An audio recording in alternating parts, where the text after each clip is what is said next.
Dari jumlah bulan yang 12 itu Allah jelaskan minha arba'atun hurum.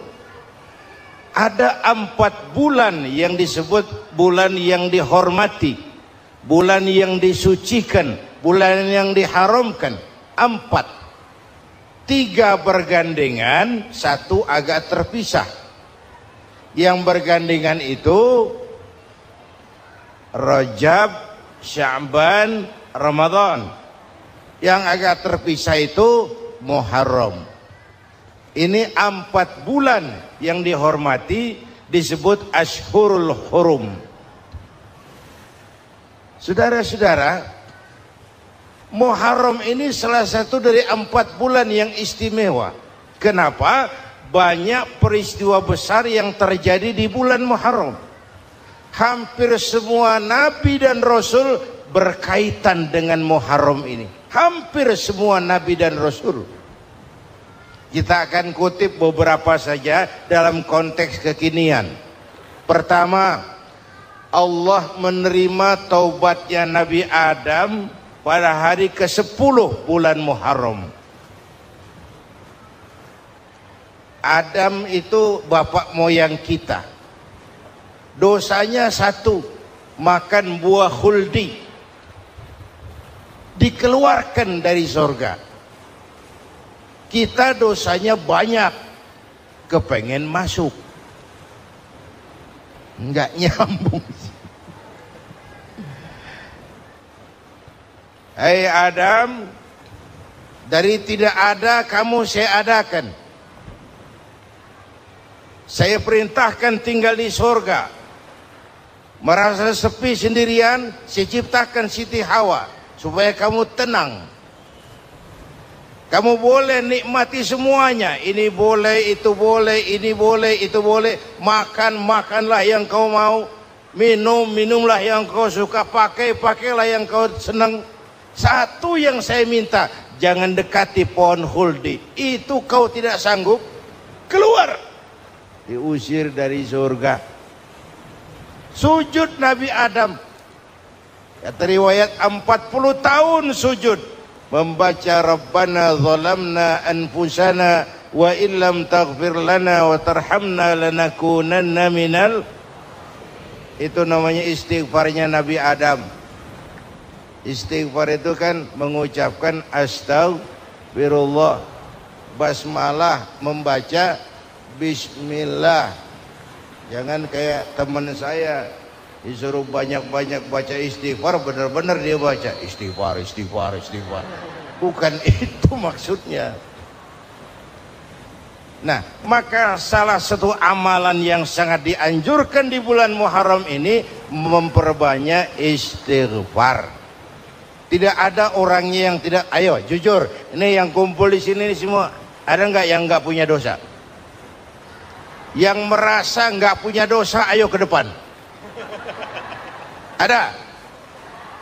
Tidak ada. Setiap kita, entah kecil entah besar, sengaja terlupa, pasti mempunyai yang namanya khilaf dan salah. Dan Allah Tuhan kita bukan Tuhan pendendam.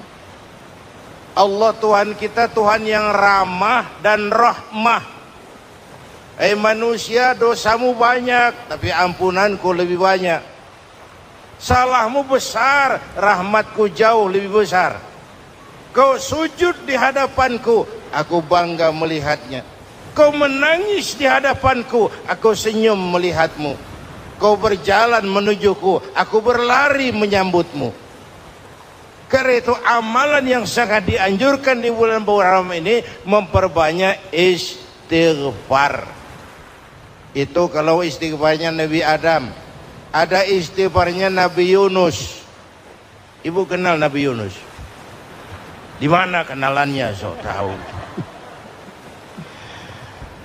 Nabi Yunus itu ketika berdakwah kepada kaumnya yang bandel, memberikan peringatan, kalau kalian tidak mau beriman akan turun azab. Kapan Yunus? Akan. Kenapa mesti akan? Sekarang aja kalau mau saya tungguin. Kurang ajar betul ini umat. Akhirnya Nabi Nuh menghindar dengan perhitungan kalau azab tidak turun saya sudah jauh, meragukan janji Tuhan. Lalu naik kapal, dinaiki oleh Yunus, kapal mogok. Dicari siapa biang keroknya ini, diundi ternyata Yunus, sampai 3 kali diundi. Dibuanglah Yunus ke dasar laut, ditelan oleh ikan Nun atas perintah Allah. Telan itu Yunus, jangan pakai dikunyah, rusak urusan. Telan saja, simpan di perutmu. Dibawa oleh ikan Nun ke dasar lautan. Itu yang oleh Quran dikatakan bertemulah 3 macam kegelapan. Zulumatun salas, gelapnya tengah malam, gelapnya di dasar laut, gelapnya di dalam perut ikan. Itu namanya peteng, mbahnya gelap. Di perut ikan itulah Nabi Nuh sadar akan kesalahannya, meragukan janji Allah, meragukan janji Allah. Ia sujud di dalam perut ikan itu, membaca la ilaha illa anta subhanaka inni kuntu. Itu istighfarnya Nabi Yunus. Dibacakan istighfar begitu, ikan sakit perut, Pak. Di dasar laut kemana mau cari apotik? Dia naik ke permukaan, memuntahkan isi perutnya. Nabi Yunus keluar dengan selamat. Itu pun terjadi pada hari ke-10 bulan Muharram. Istighfar intinya itu. Itu amalan utama bulan Muharram, memperbanyak istighfar. Allah selamatkan Nabi Nuh dari bahtera banjir yang luar biasa 10 Muharram. Allah selamatkan Nabi Ibrahim dari pembakaran Raja Namrus 10 Muharram. Setelah Nabi Ibrahim itu menghancurkan berhala-berhala, Abrahat pulang mau ibadah, lihat Tuhannya berantakan, marah besar. Siapa yang menghancurkan Tuhan-Tuhan kita ini? Ada yang lapor, kami lihat Ibrahim. Tangkap. Belum ada bukti, tangkap dulu yang penting. Bukti belakangan. Tangkap. Wah, dikerahkanlah aparat. Tangkap Nabi Ibrahim. Disidang langsung oleh Abrahat, oleh Namrus maksud saya. Ibrahim, kau yang menghancurkan berhala-berhala kami ini, Tuhan-Tuhan kami. Siapa bilang? Ada yang lapor. Ah, saya dengar enggak semua berhala itu hancur. Ada yang paling besar, angkat tangan, saya lihat ada kampak di tangannya. Barangkali yang besar itu iseng tuh, yang kecil-kecil dikampakin. Tanya aja sama dia, kamu gila? Kenapa? Masa kami disuruh nanya berhala? Nggak bisa jawab. Nggak bisa jawab. Lah kenapa disembah? Lebih gila mana sih? Tahu nggak bisa jawab kenapa disembah? Kurang ajar kamu Ibrahim. Bakar, dibakar. Ketika Ibrahim dilempar ke kobaran api yang menggunung, Allah perintah api, ya naru kuni bardan wa salaman ala Ibrahim. Hai api, dinginlah sampean. Api Madura waktu itu, Pak. Hai api, dinginlah sampean, selamatkan Ibrahim. Api tunduk kepada perintah Allah. Ibrahim masuk ke kobaran api, selembar rambut pun tidak terbakar. Kenapa? Apinya tunduk kepada perintah Allah. Kenapa? Karena Ibrahim orang yang takut kepada Allah. Api tunduk kepada perintah Allah. Kalau kita baca ayat itu, masuk ke api, mateng. Sudah hadirin yang saya muliakan, oleh karena itu selamatnya Ibrahim dari pembakaran Raja Namrus itu pun pada 10 Muharram, Yaumul Asyura, hari ke-10 dari bulan Muharram.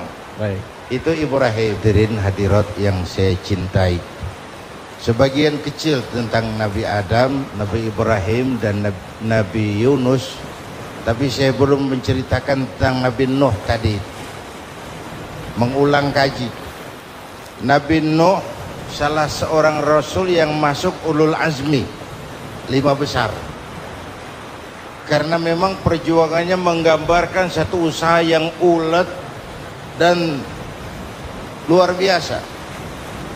Beliau diberi umur 950 tahun, lalu berdakwah selama 900 tahun, sore, pagi, siang, malam, dapat pengikut tidak lebih 80 orang, rata-rata 10 tahun satu. Kalau saya minta berhenti aja jadi nabi, Pak. Ustadz mana masih mau buka pesantren 10 tahun buka pesantren, yang nyantri cuma satu. Pedagang mana yang masih mau dagang 10 tahun dagang yang beli satu. Pimpinan partai mana yang masih mau kampanye 10 tahun buka partai, yang nyoblos satu. Bangkrut. Umatnya bandel, kurang ajar, durjana, bajingan, tengik. Umatnya Nabi Nuh ini kalau diceramahi telinganya ditutup dengan tangannya. Nabi Nuh akhirnya rekes, Tuhan, siang malam saya berdakwah kepada umat ini, tiap kali saya sampaikan dakwahmu mereka tutup telinganya dengan tangannya, alergi dengar ceramah. Apa itu ceramah? Non profit. Saudara-saudara, jadi mau kamu gimana, Nuh? Sudah Tuhan, habiskan saja orang kafir. Nanti kalau punya anak, anaknya pun kafir lagi. Lebih baik bapak moyangnya sikat habis. Biasanya kalau bapak kalong, anak kampret. Bapak nyolong, anak nyopet. Fotokopi gimana aslinya? Hampir habiskan saja. Itu mau kamu, Nuh? Iya. Oke. Nanti aku turunkan banjir, Nuh. Buat kapal. Dengan apa saya harus buat kapal, Nuh? Ya dengan kayu, kata Tuhan. Kayunya dari mana, Tuhan? Ya dari pohon, Nuh. Pohonnya belum ada, Tuhan. Ya tanam dulu, Nuh. Bikin kapal, kayunya nanam pohon. Apa artinya? Perjuangan perlu kesabaran. Sukses itu ada prosesnya. Nggak bisa simsalabim abracadabra lalu kita mau sukses. Semua ada prosesnya. Walaupun kenyataannya begitu. Sukses banyak bapaknya, gagal itu yatim. Kalau kita sukses banyak yang ngakuin. Yang baru ketemu pakai manggil encing. Ketemu baru, tapi sukses banyak bapaknya. Gagal yatim, gak ada yang mau ngakuin kalau kita gagal itu. Udah bikin kapal dengan kayu di tengah kampung, bikin kapal ini. Bayangkan di tengah kampung bikin kapal, orang kafir makin menjadi-jadi.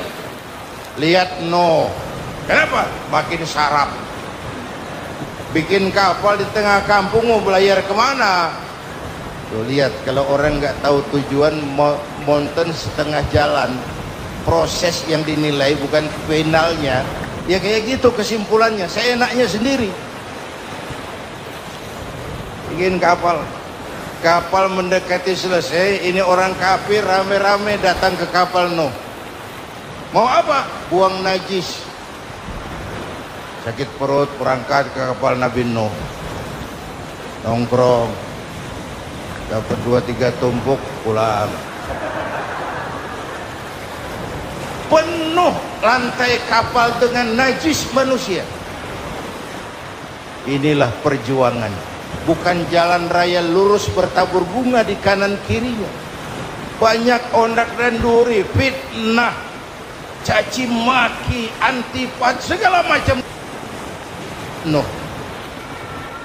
Ada orang tua dasar kafir, kurang ajar, sudah stroke berangkat juga ke kapal Nuh. Mau buang najis, pincang-pincang digotong orang. Sudah saya buang najis, dia bangun mau pulang, pegangan tiang kapal, terpeleset jatuh di atas tumpukan najis. Terjadi keajaiban, yang struknya sembuh, lumpuhnya hilang, berangkat digotong-gotong pulang, jalan gagah sekali. Tapi orang kampungnya heran, ente sudah sembuh? Sudah. Berobat di mana? Kok begitu paten? Di kapal Nuh. Masih banyak.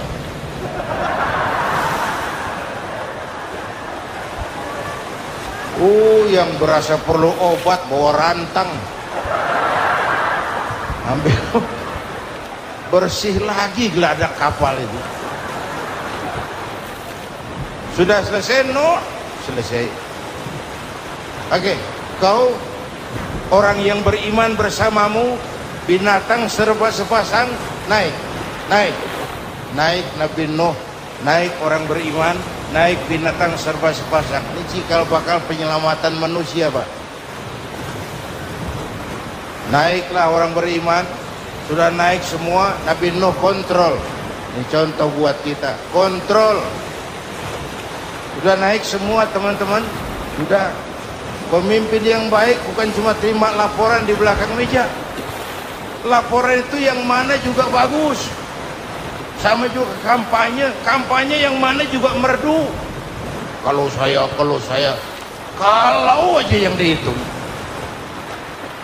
Pernah ada calon bupati kampanye janji, kalau saya berhasil kita akan banyak bangun jembatan di daerah kita. Ditanya, Pak, nggak ada sungai di kampung kita, Pak. Dia bilang, sungainya kita bangun sekalian. Udah kadung janji, mana pula orang mau bangun sungai ini. Saudara-saudara, kontrol. Jangan cuma tunggu laporan di belakang meja, semua laporan bagus. Ya Bu? Bu?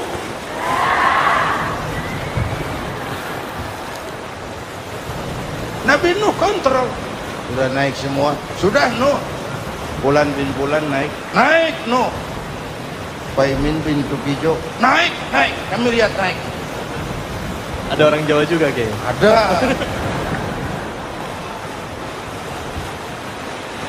Sudah kontrol. Kanan anak saya ikut nggak naik kapal? Kami tidak lihat itu nih. Kanan. Ini potret. Bapaknya aktif ke masjid, ibunya rajin ke majelis taklim, anaknya keleleran kemana-mana. Bukan di sini, di Prancis. Udah di sini insya Allah sama.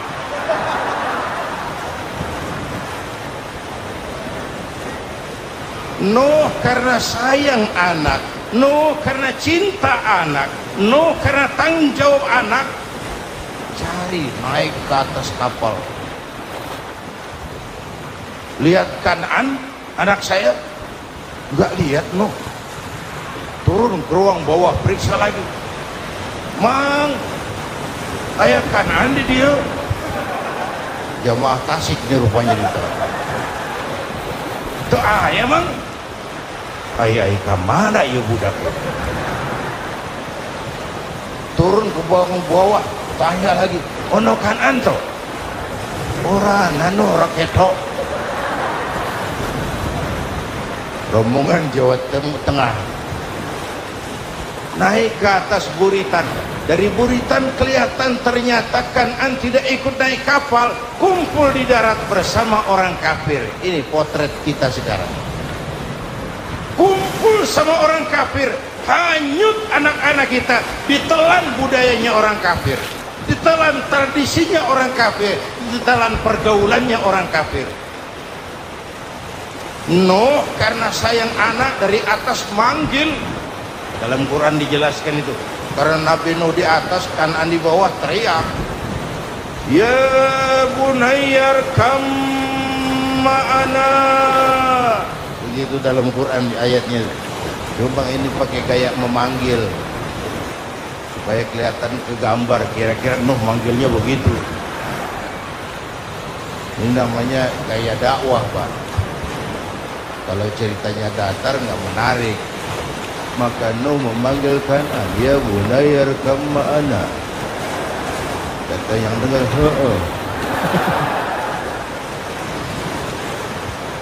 ini gaya orang manggil, ya bunayya irkam ma'ana.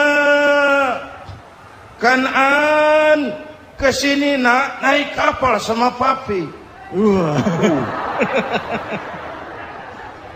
Kata Kan'an di bawah itu, enggak mau papi, John di sini saja.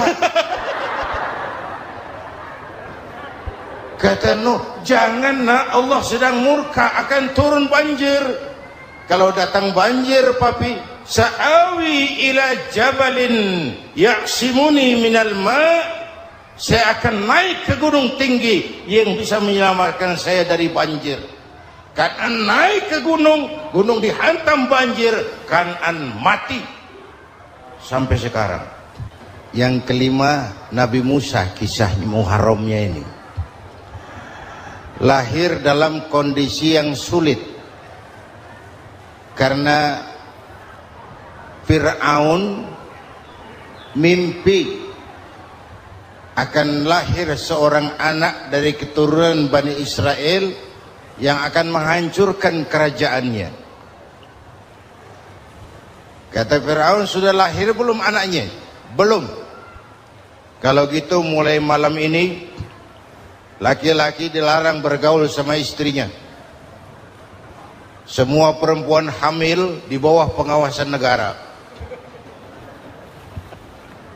Mulai hari ini kalau lahir anak laki-laki terutama Bani Israel, penggal. Satpol PP disiapkan. Udah ada kayaknya.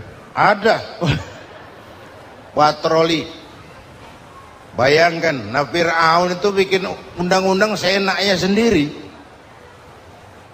Apalagi merasa kekuasaannya dalam ancaman. Penguasa manapun kalau merasa dalam ancaman, panik. Padahal kekuasaan itu kayak harimau. Makin lama ditaiki, makin sulit turun. Kenapa? Karena macannya makin lapar. Naik terus capek, turun dimakan harimau. Serba sulit. Saudara-saudara, kalau kita mau belajar dari Pak Harto, saya melihat kekurangan Pak Harto cuma satu, terlambat berhenti.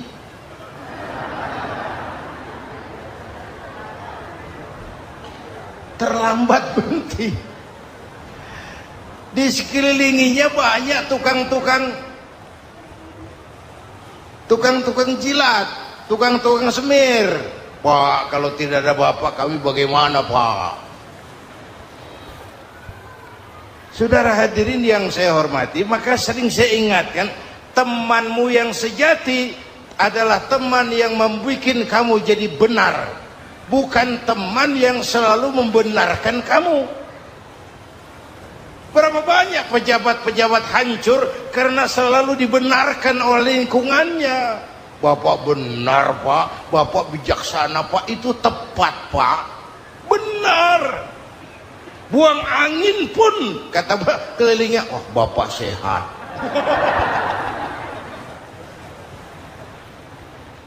Temanmu yang sejati, teman yang bikin kamu jadi benar, bukan teman yang selalu membenarkan kamu.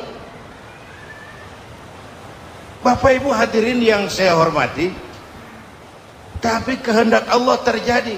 Lahirlah Musa. Bayinya dihanyutkan di sungai Nil. Bayi sudah menderita, dihanyutkan di sungai Nil. Dan akhirnya besar di lingkungan istana Fir'aun. Diriwayat oleh Ratu Aisyah, perempuan Fir'aun, setelah mulai berjuang, terjadilah itu. Musa dan pengikutnya dikejar oleh Fir'aun. Sampai di tepi laut, Allah wahyukan Musa, lempar tongkatmu ke laut. Dalam kondisi darurat, mukjizat tiada jalan. Kondisi darurat. Kalau tidak, mukjizat itu maunya Allah, bukan maunya Nabi. Nabi nggak kuasa, Allah yang mau. Tapi hidup Nabi bukan mukjizat manusiawi. Tidak mentang-mentang ada mukjizat tongkat, tiap sulit main tongkat, nggak usah berjuang kalau begitu. Itu darurat menyelamatkan umat. Tongkat dilempar ke laut, laut terbelah. Laut terbelah.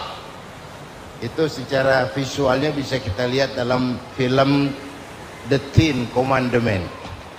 Udah nonton belum? Urusan nonton kalah sama Ustadz bagaimana sih? Ten Commandments, 10 firman Tuhan. Tekniknya bagus tuh. Bagaimana laut terbelah. Musa lewat. Fir'aun mengejar. Musa sampai di ujung sana. Fir'aun masih di sama tengah perjalanan. Laut nutup kembali. Laut menutup kembali. Fir'aun tenggelam. Cengap-cengap di lautan. Begitu nafas sampai di tenggorokan, Fir'aun sambil cengap-cengap itu, amantu bi Rabbi Musa wa Harun. Duh, kalau begini mah saya juga percaya sama Tuhannya Musa. Mereka mau jengkel, goblok loh. Terlambat sekarang. Tenggelamin terus. Modar. Musa selamat. Fir'aun mati. Jenazahnya, jasadnya terdampar di pinggir laut. Beberapa waktu kemudian ditemukan orang, dimumi, dibalsam, diawetkan. Itu sesuai janji Quran. Wa kadzalika nunajjika bi badanika litakuna liman khalfaka ayah. Kami selamatkan badan kamu agar jadi pelajaran bagi orang-orang sesudah kamu nanti. Janji Quran tepat. Janji itu 14 abad yang lalu. Jasad Fir'aun ditemukan, dimumi, diawetkan, dibalsam di bawah nama Pharao Ramses II. Sekarang tersimpan di Museum Negara di Mesir. Kapan-kapan nanti ibu main ke Mesir, mampir. Naik ojek paling berapa itu?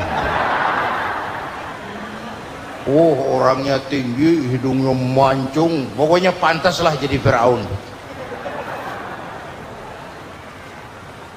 Selamatnya Musa di kejaran Fir'aun di ujung sana itu terjadi pada hari ke-10 bulan Muharram, yang oleh orang Nasrani diperingati dengan hari raya Paskah. Mereka melaksanakan puasa, mensyukuri nikmat keselamatan dari kejaran Fir'aun.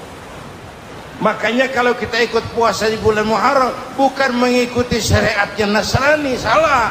Karena Nabi mengajarkan, itu sumbernya. Bukan ikutan sama ibadahnya Israel. Tapi memang agama ini kan merupakan mata rantai. Datang Rasul baru melengkapi Rasul sebelumnya, datang Rasul baru melengkapi Rasul sebelumnya. Mata rantai yang berkaitan. Setelah Muhammad selesailah tugas Nabi dan Rasul. Selesailah misi Nabi dan Rasul. Tidak ada Nabi lagi sesudah Nabi Muhammad. Itu harga mati, titik. Gak ada kompromi. Siapapun sekarang ini nggak datang ngaku jadi Nabi, wajib tidak percaya. Wajib tidak percaya. Tapi kaitannya memang kita bilang Nasrani, orang bahasa Arab. Bahasa Ibraninya Nazaret. Nasiroh, Nazaret. Itu beda apa? Dialek. Kita Daud, dia David.